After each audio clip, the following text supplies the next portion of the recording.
Welcome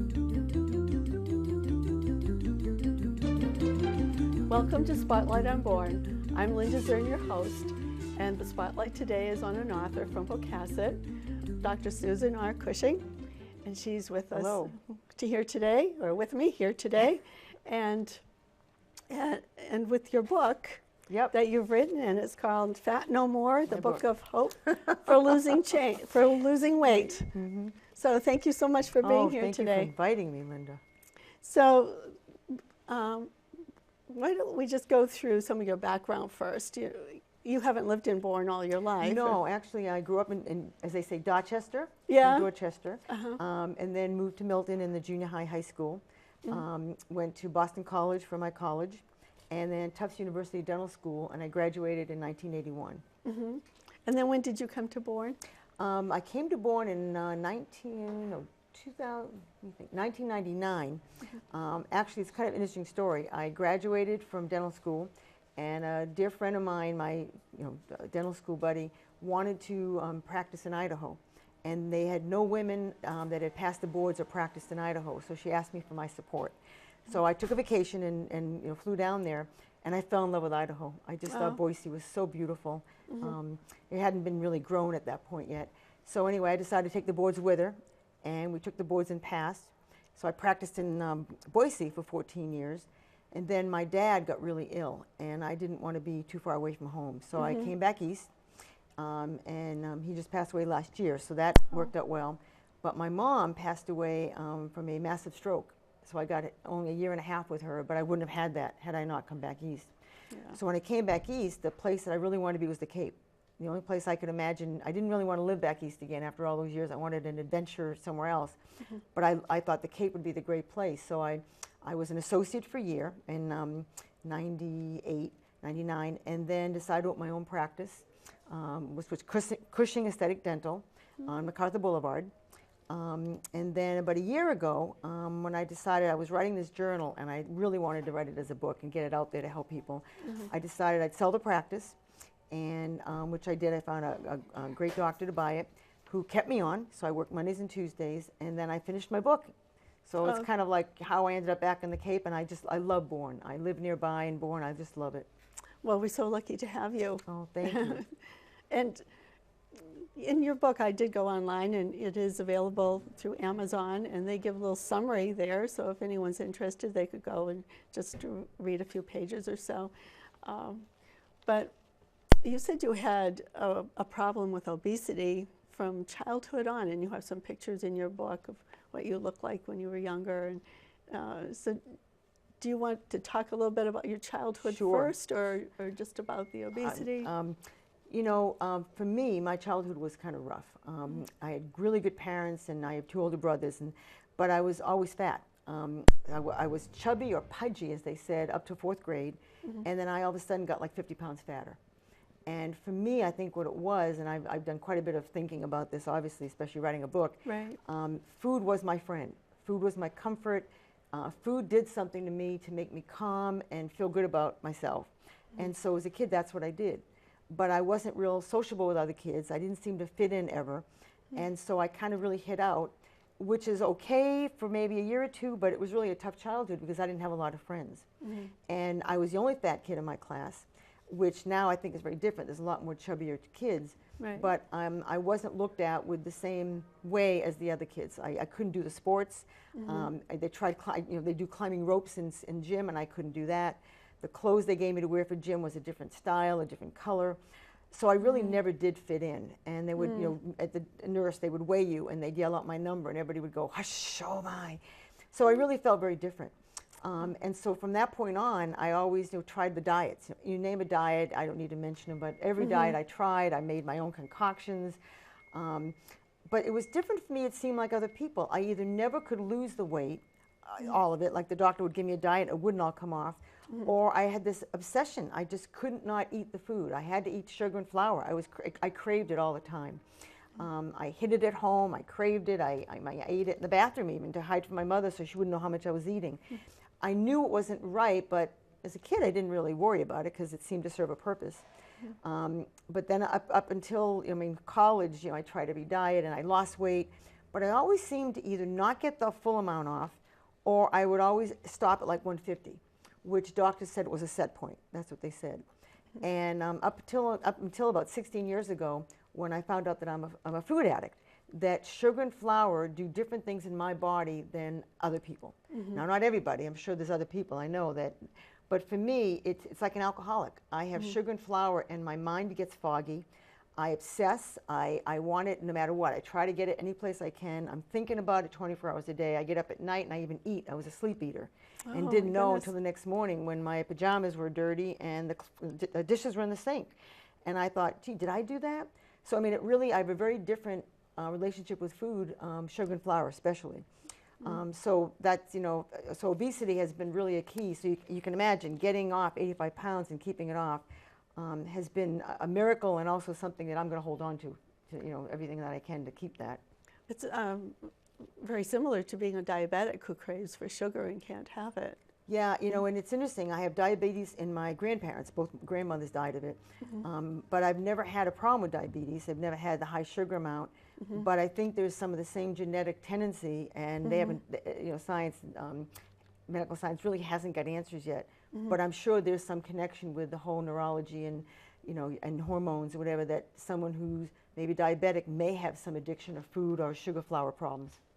So you said you've lost quite a lot of weight before, but then you would just start gaining it back again. And I've done that myself too, and it seems like I never get down to the perfect weight, or if I do, then I start gaining it again. I have to keep dieting, but that must be very frustrating then, as soon as you get down to a weight where you want to be, or you're almost there, and then you just start eating again. I guess the word for me was depression and frustration, two together, because I joined a food addiction group where there's support and other people have the same problem. So what I did was I stopped eating sugar and flour 16 years ago, and within 30 days I felt better. I functioned better. The obsession and the cravings were gone, and I didn't seem to have I had a clearer thinking. And so I was really excited. So I lost a bunch of weight, but I reached, like you said, that 20 pounds would not come off, and many other people in the program were losing weight, and I was doing the same thing and not. So it was very frustrating, and I got almost to the point of depression. So what I did was I thought there has to be an answer, and I went to 4 endocrinologists, nutritionists, I went to my GP, I went to acupuncturist, I went to herbologist, I went to my naturopath, who I adore, and I was told by a couple of them that they were very compassionate and understanding, but they said, we know there are patients like you. We have patients who can't get the last 20 off, who are dieting, who, we're doing everything we tell them, and they had one person who was 100 pounds overweight. They put her in a hospital to lose the weight and couldn't get the last 80 off. That they were watching their food. And so they said, we know there's something in the brain, something in our neurology that is stopping this process, but we don't have an answer, so good luck. And a good friend of mine knew my struggles, and it's funny, 3 people in about a month period of time suggested a particular book, and the book is called The Weight Loss Cure. And I thought, well, it can't hurt. I've tried everything else. So I was pretty desperate. So I read the book, and it really hit home. What they said in that book was, first things, they don't do sugar and flour, so that fit very well with my program. But they said there were certain things, and actually I read, just to take a step, I read the medical paper that the Dr. Simeone had written that the book came from. And he has a clinic in Argentina where he treats patients that have the same issue I had, exact same issue. And what he said is there's somewhere from the yo-yo dieting or being an obese child, we damage a part in our brain called the diencephalon, which is in the hypothalamus in the brain, that does something to that person and becomes disengaged or just comes off. And that person will always have trouble trying to get the weight off. That they will reach a set point and or they will always be hungry or something will happen. And his treatment or his cure helps you solve that. It helps get off the abnormal fat deposits, because obviously you have fat deposits. But it's such a program where you don't go underweight. You don't lose healthy fat. You just lose the abnormal fat deposits. So I decided I'd go to Argentina. That's what I would do. I would take off my practice and I would go. Fortunately, I didn't have to do that because I didn't really want to go to Argentina. I found a company in another part of the country that did all the medical tests for me and gave me the supplement, which was an injectable then, now it's a drop. And I followed it for 2 periods of time. and got off the rest of the weight. I got off a good 40 to 50 pounds that was still remain. Actually, at that point, it was probably 35, 40 pounds. And I followed it ever since, and I've maintained it now for almost 6.5, 7 years. I've kept the weight off. So between those two programs, I really believe strongly that there's answers for everybody out there, if not my answer.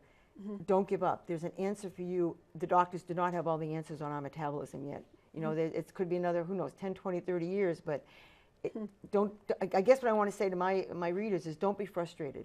Because like someone like yourself, you struggle with those last 5 and 10, what's wrong with me? Well, you could do 2 hours of aerobics every day. That's one of the things that would work because it gets your metabolism. But you may have something else going on, and there are other answers out there. Yeah, I've tried that too, walking 5 miles a day or whatever. And at the end of the week, I'm still the same weight. I know. So yeah, there must be something else that, you know. Yes, there's also a second book I read called Rethinking Thin, and she talks very clearly from the beginning of the age, from 1800s all the way now to the studies that have been done. And they don't have all the names yet and all the specifics, but there's a part in the stomach that connects with the brain, you know, some little peptides that actually, if you tend to be heavy genetically, will keep you that way. And there's another part in the brain that actually will cause you, depending if you have the receptors or whatever, that will cause you to stay at a certain weight unless you change whatever it is you need to change. So we have things in our bodies for some protective mechanism probably that still need to be discovered of how we can solve those problems for people. So you're still taking the supplement now? No, it was an incredible thing. It was for 46-day process, and I did it twice because I still had more to lose. And then there's a third phase and a fourth phase, and the fourth phase is maintenance, where you get back onto regular food, where you're not eating this dietetic food, well, dietetic, you're low calorie calories, and you're not taking the supplement anymore, and you just start maintaining, and that's so it's. You know, of course, I don't do sugar and flour, even though they teach you how to get back onto that. I know I can't have that for my body. But other people that have followed it have been able to go back and have regular food and maintain their weight as long as you follow the process. There's certain things you have to do if you start to gain weight, and once you follow that, you get right back again. Well, I've read before that sugar really doesn't have any nutritional value, so it just puts on calories and weight.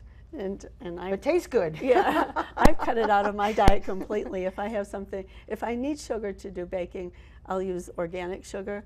But usually I use honey. There were times that I wouldn't even have sugar in my house, so I've sort of cut that out completely, unless I'm baking for somebody else. And yeah, the unfortunate part, I think, for our society in general, is in order for companies to sell things, people want things that taste good. And they always, you know, which is very, very true. They either add salt or they'll add sugar, some kind of preservative, or even cheese food products, which increase the calories and also increases the taste, but we get addicted. You know, the average person likes the taste, and oh well, we'll just have it today. Before you know it, it's 10 pounds later. And I think if you're not really looking at what you eat. When I diet, I count calories and I punch it into my cell phone and everything. And it's amazing at how many things we eat that we're not even aware of how many calories there are in there. I would just pour the oil in the pan. I'd probably have, 10 tablespoons of oil in there, which now I just use 1 or 2 because it's 100 calories a tablespoon. So is that what you do too? Do you count? I actually, because of the program I'm in, I actually weigh and measure all my food. So I have a certain, I decide the night before what I'm going to have, so I have the food in the house, and I like to have it ready. And I have a certain amount for breakfast, certain amount for lunch, certain amount for dinner, and then a couple of snacks in between, because my metabolism and my hypoglycemic issue needs to be fed more often. I can't eat just a big meal and be done like some of the people in my group. I have to divide it up in smaller sections. But I'm never hungry. I don't have any cravings, and the weight maintains itself. So it's, if it starts to go up, I have a technique that I just cut back and do what I need to do. And do you exercise too? Is that part of I have to be honest, I'm not an exerciser. I hate getting hot and sweaty. However, the book recommended what's called a rebounder, and it's like a little mini trampoline. And I had decided if I'm desperate enough, which I was, I'm gonna do whatever the book told me, whatever they said to do. So they said buy a rebounder, and they said do it for 5 or 10 minutes in the day, at morning and at night. So I bought this little thing that I thought, oh my gosh, I'm gonna jump on this thing every day. But I did, and I've continued to do that now for it's almost 7 or 8 years, that I jump on it every morning for 10 minutes with some music. I find that now I shut my eyes and do a little meditation while I'm doing it, and then I'll do it some nights. And so that's the exercise I do for that. And I walk as much as I can. But I have to be honest, I'm not someone that likes aerobics or, you know, Zumba. It's just not my thing. But walking is good. Walking is a wonderful exercise. I put on little headsets and listen to audiobooks and take my dog and drag her along because she doesn't really like exercising either. And we have a fun time. So you've maintained your weight now for 6.5, years? almost 7. It's about 6.5 to 7, yeah, somewhere in that time. Well, you bracket. look great. Well, thank you. Yeah, losing 85 pounds has made a big difference for me. You must feel like a new person, totally. Yeah, you know, I really have to tell you, it's not hard to go back and remember, but I had so much fat and being short, you know, 5'2½", that my legs would chafe when I walked as a kid. So I don't know if anyone else goes through this, but I had to have my mom put patches in all my pants in the inner section because they kept wearing through. The pants look great except there. So to be able to, you know, to walk and wear a skirt, I mean, that was like a, you know, a new event. The other thing I talk about was when I did lose all that weight for like the 15th time, and I finally knew it was off, I had sagging skin. You know, from 10 years old until, you know, I won't give you my age, but a little bit later on, it would sag, and then it would also, you know, chafe. And it just, not that it wasn't attractive, but too embarrassed to wear pants, shorts or a bathing suit. So I went and decided to have cosmetic surgery after doing a lot of research. And I had the surgery, so of course, you know, the surgeon, he was so thrilled. He says, "Oh, I can flip a quarter off your stomach now." And he thought that was lovely. And it was great, you know, the body looks lovely. But I will say that I write about it in my book, the whole process, because I would not go through it again the same way.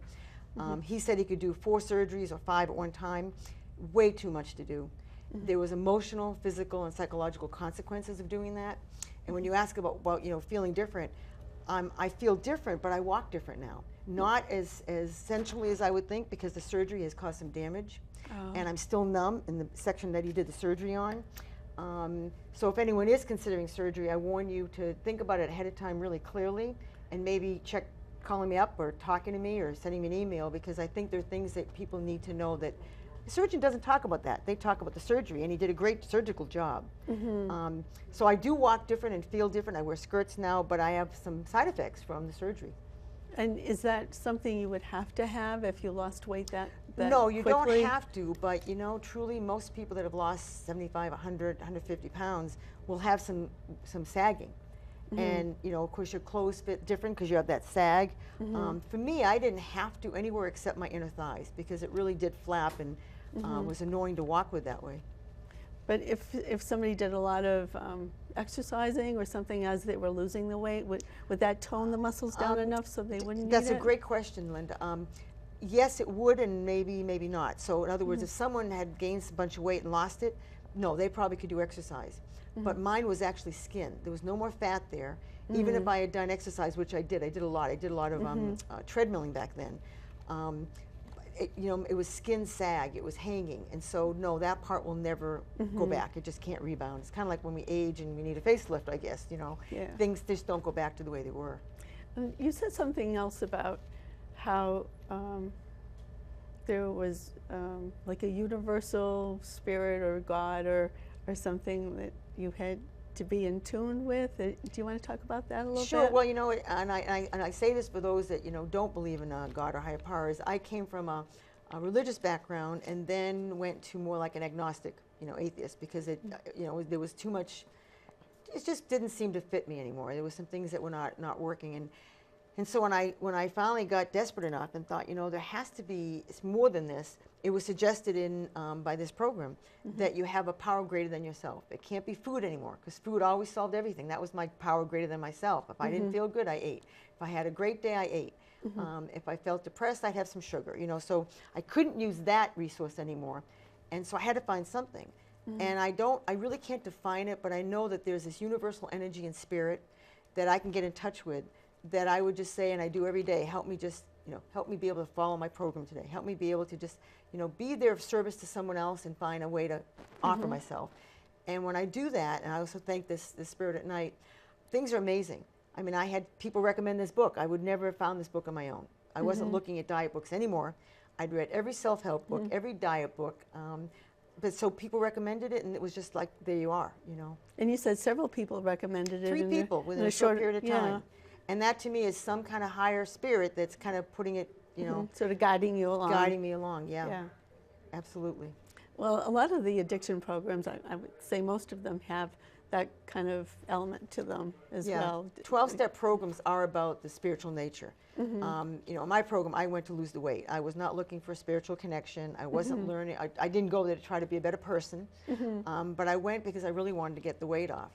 And what I found was once I started working with these people, and they're so kind. I mean, they do it without any expectation. All of a sudden, I felt better about myself, and I wanted to be there for other people. You know, so I started letting people call me in, sponsoring them, and I found that this spirit was there for me. You know, I was able to say words to help someone else that didn't come from my thinking or my mouth, and all of a sudden they're going, well, thank you, that's the perfect thing, I needed to hear that. So, you know, it's amazing how once you join one of those programs, you do become a better person, and you want to help more people. And is that available on the Cape? Oh, absolutely. The Cape is huge for addiction recovery, huge. Okay. For food addiction, alcohol, drugs, codependency, you name it. We're very blessed on the Cape, very blessed. So why did you decide to write the book? You know, and that's like the prime question. Because truly, you might be surprised today, but I'm a very private person. I have been for my whole life. I didn't expose anything except to the one-on-one if someone were to ask me.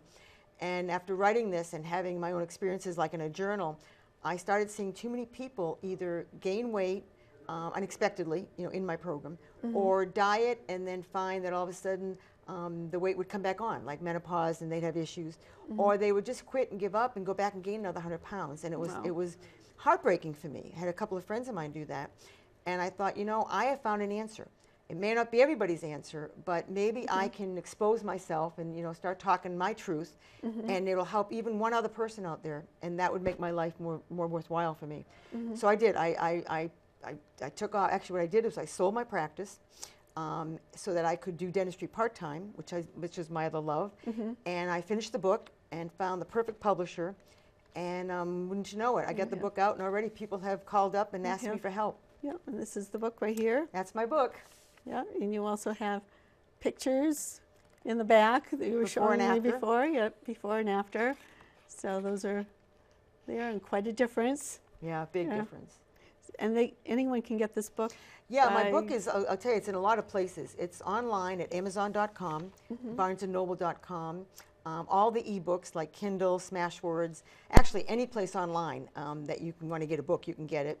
It's also at 8 Cousins Bookstore on Main Street in Falmouth. It's at the Gallery Consignment Store on Main Street in Wareham. It's at, Consignment Classics in Katomet.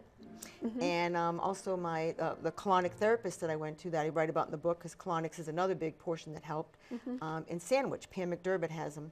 And then I'll laugh and tell you that I have them with me all the time. So if someone comes to my office, I always have a book with me. I was just going to ask you if people could just get them directly from you. Yeah, I always carry them because I'm surprised that someone wants it, and if I don't have it, then I feel bad. So I always carry them. Oh, that's great. And I'm at 676 MacArthur Boulevard. It's Bocasset Family Dental, and I'm there every Monday and Tuesday. And I'll just share with you that my specialty that I do is I treat fearful and phobic patients. So if people are afraid of dentists, I'm the one to go to. I do sedation, nitrous, and hypnotherapy.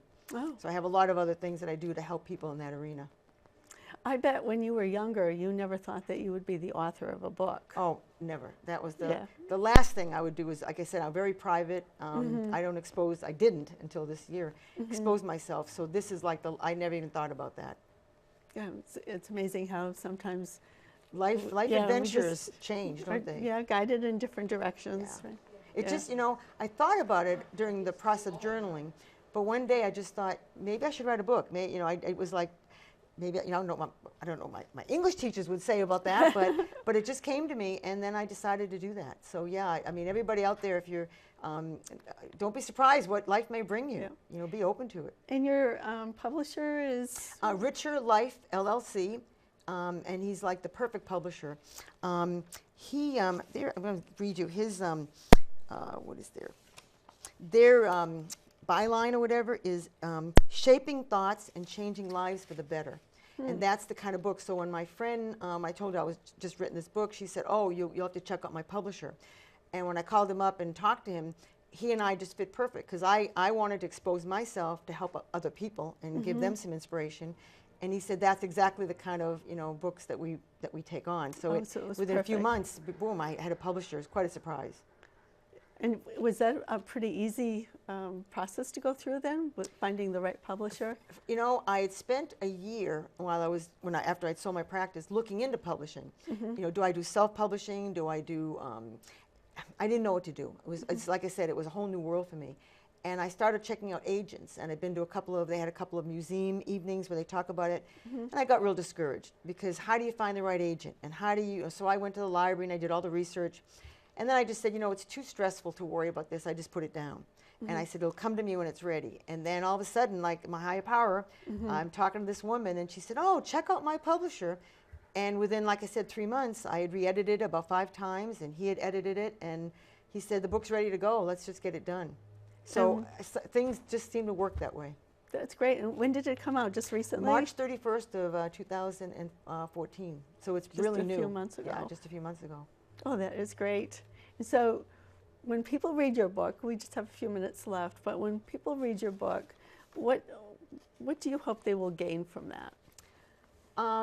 It's a couple of things. I hope they gain some inspiration that if they can't lose the last 20 pounds, if they are gaining weight and had menopause or some kind of issues where all of a sudden they were thin, now they're not, if they've struggled and they can't get the weight off, whether it's my answer that'll work for them or another, to keep looking. If they're going to, or if they are having issues in their mind, I think maybe they're a food addict, or they think that they're obsessed, or they're eating different than other people they watch. Food addiction program might be their answer.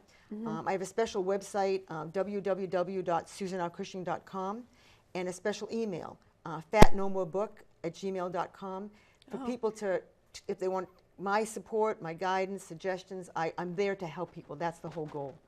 So if I can do anything like that when they read it, that's what I'm hoping they'll get from it.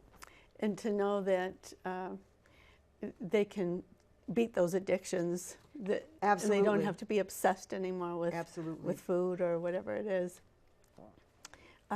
Is there anything else that you'd just like to add before we close? We have a couple of minutes. I think what I want to do is just let people know that there's many books out there, and why should someone read mine? I just want someone who's struggling. I mean, my book may not be for everybody, but I know there's so many people that are struggling out there. They feel alone. I got someone that emailed me that said, it's so good that I'm not alone. I sit there at night and I can't keep myself from the refrigerator. Or, someone is going for cosmetic surgery, and she was all excited because the doctor said, oh, go do it all.